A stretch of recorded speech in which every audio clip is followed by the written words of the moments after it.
Es probable que muchos de los amigos y amigas que vean este video estén preocupados en relación con las consecuencias de tratar esta temática.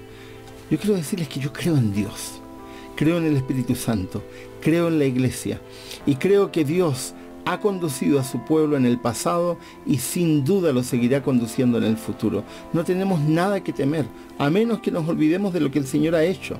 Dios es todopoderoso, Dios está de parte de sus hijos.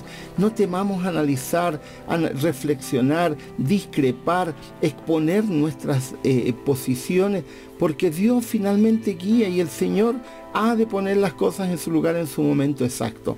Pero ¿por qué no hablar? ¿Por qué no dialogar? ¿Por qué no exponer? Si somos hermanos y la iglesia está llamada para que la unidad sea formada por la diversidad de pensamientos y formas de ver que tengamos nosotros. En toda esta temática nos hemos olvidado de que las ideas no son nuevas. Las ideas tienden a repetirse vez tras vez de una u otra forma.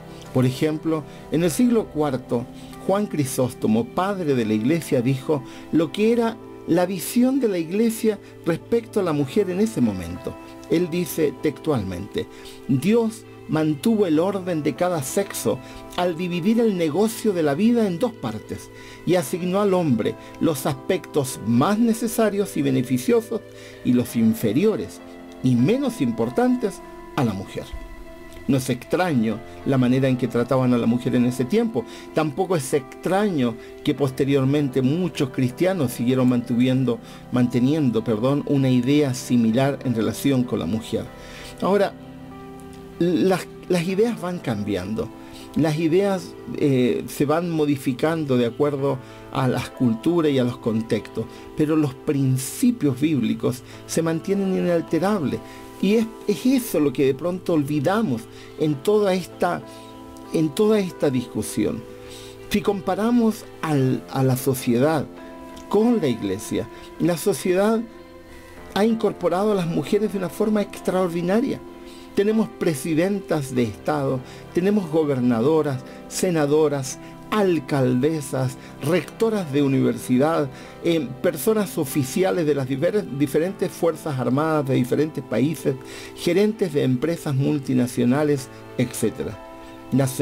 Sin embargo, aunque eso ocurre en nuestra sociedad, la Iglesia en general sigue negándole el liderazgo a muchas mujeres, basado en argumentos que no tienen sustento, solo prejuicios sostenidos sobre frases de la Biblia sueltas, desconectadas de su contexto cultural, político, religioso, textual, lingüístico e incluso desconectada principalmente de los principios establecidos por Dios en la Escritura. Las mujeres han demostrado que tienen capacidad para participar en diferentes áreas. ¿Por qué en la iglesia deberíamos negarle su participación, por ejemplo, en el rol pastoral? El resultado que tenemos es que los que no son cristianos, los que nos miran desde afuera, nos ven como ignorantes, insensibles, injustos e irrelevantes. Alguien podría pensar: pues, ¿y a mí qué me importa? Pero hermanos, debería importarnos si estamos llamados a comunicar el Evangelio precisamente a ellos. Por lo tanto, deberíamos preocuparnos de la imagen que transmitimos, porque tenemos que transmitir una imagen de equidad, de justicia, correspondiente al plan de Dios, lo que Dios ha querido que su iglesia exponga. Con estas actitudes que estamos teniendo, que no es de ahora, que vienen desde siglos, muchas mujeres, especialmente mujeres pensantes, mujeres profesionales, terminan no acercándose al Evangelio por temor a toda esta mezcla de contextos e ideas que terminan por disgregar, segregar y mantener a la mujer en un estado de sujeción secundaria. Muchos jóvenes y muchos varones profesionales terminan en la misma situación.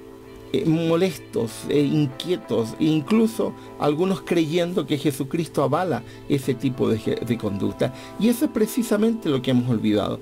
Querido hermano, querida hermana, en todo este tema nunca deberíamos olvidar a Jesucristo.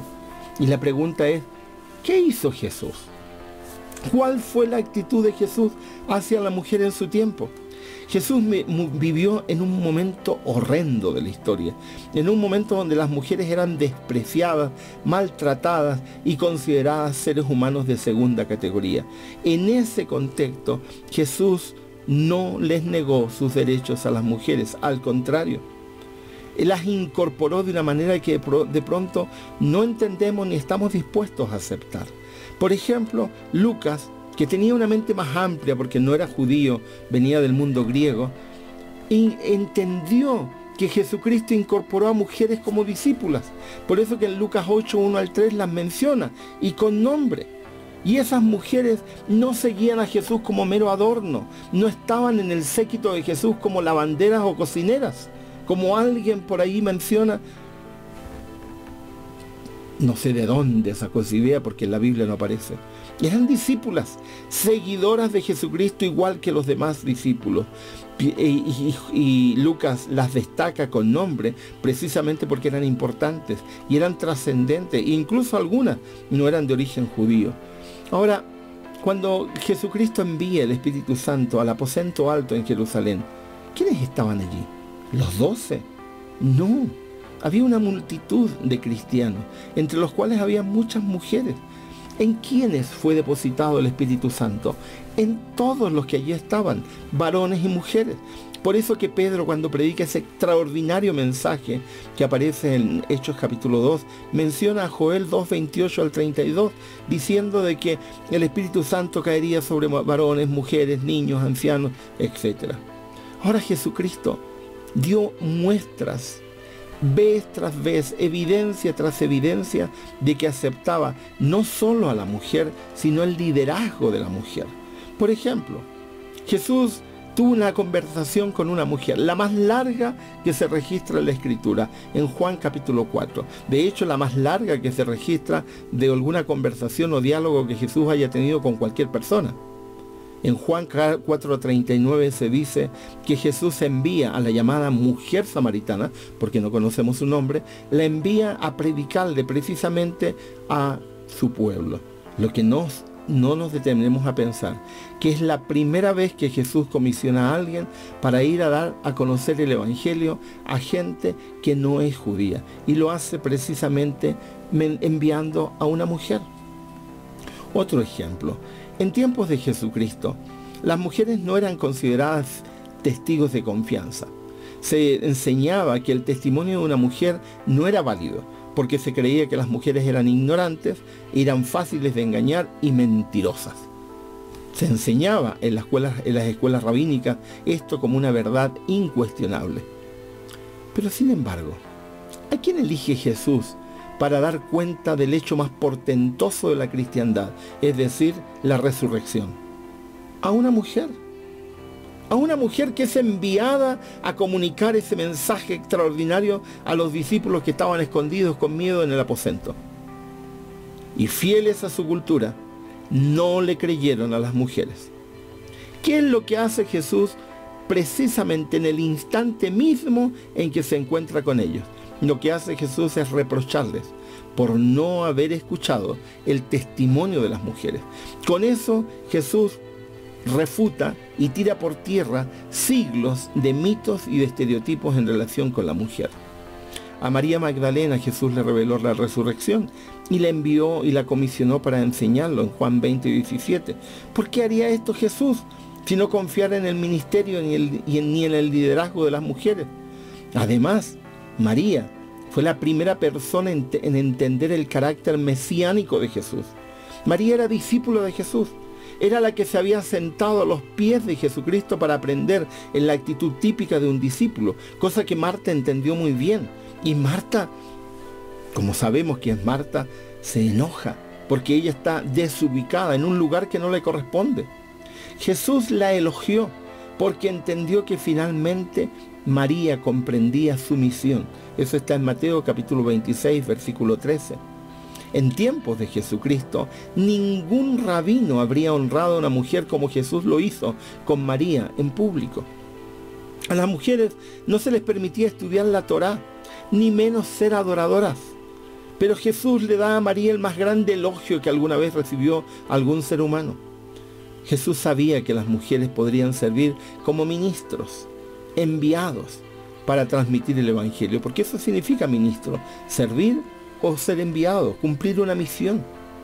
Jesús no discriminó, Jesús no excluyó, Jesús nunca hizo uso de los argumentos que se utilizaban en su tiempo para excluir a las mujeres. Jesús lo único que hizo fue revolucionar silenciosamente el trato hacia la mujer en la forma en que él trató a las mujeres de su tiempo. En todos los incidentes que hay en la Biblia donde Jesús aparece interactuando con una mujer, nunca Jesús degrada a la mujer tal como era común en su tiempo, basada en las circunstancias culturales que allí existían. Es trágico que por prejuicios misóginos, por ideas estereotipadas que no tienen ningún fundamento bíblico, neguemos el don de ministrar a las mujeres. Aún más trágico es creer que Dios elige en función del sexo, creando así una forma de injusticia y atribuyéndosela a la divinidad. La Biblia no puede usarse para negar el rol de liderazgo de la mujer, a menos que desconozcamos las evidencias. El único argumento que se usa esencialmente para sostener que Jesús discrimina a la mujer es decir que Jesús llamó a 12 varones como sus apóstoles. Pero hermanos, detengámonos a pensar en lo que estamos diciendo. ¿Quiénes fueron los apóstoles? Fueron 12 varones. Eran todos judíos. Entonces perfectamente podríamos decir, Jesús no llamó a ninguna persona de raza negra. Por lo tanto, nadie podría ser llamado al apostolado y al discipulado ni al pastorado si es de raza negra, porque Jesús no tuvo ningún discípulo de raza negra, ni tuvo ningún hispano, ningún asiático entre sus discípulos. Por lo tanto, solamente las personas que tengan la raza, el origen étnico judío estarían llamados al ministerio. Eso es absurdo. Tenemos que pensar en lo que significaban los 12. 12, no 10, ni 8, ni 7, 12. 12 apóstoles llamados a cumplir tipológicamente la representación de las 12 tribus de Israel, pero en ningún caso estaban discriminando a nadie, porque si no, tendríamos que, si seguimos con ese ejemplo hasta las últimas consecuencias, estar excluyendo no solo a mujeres, sino a otras personas. No hay razón. Ahora fíjense que Pablo, que comprendió claramente que en Jesucristo no hay varón ni mujer, nunca excluyó a la mujer en términos de sexo, de género. Al contrario, las incluyó en términos de equidad. Pablo comprendió un principio bíblico fundamental, que Dios no hace acepción de personas. No hay ningún texto de la Biblia que niegue la igualdad de la mujer con el varón, a menos evidentemente que torzamos las Escrituras y que no analicemos el contexto en el cual se escribe. Pablo no fue chauvinista, fue seguidor de Jesucristo.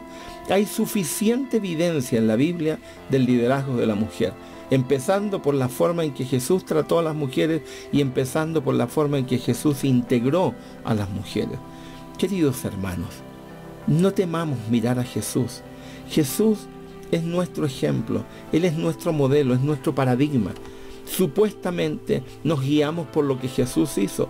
¿Y qué hizo Jesús? En un tiempo donde había injusticia, trató a las mujeres con justicia. En un tiempo donde había discriminación, incluyó a las mujeres. En un tiempo donde las mujeres eran maltratadas, las trató con bondad. En un tiempo donde se repetían ideas absurdas en relación con la mujer, Jesús trató a todos de una forma extraordinaria. Sigamos a Jesús.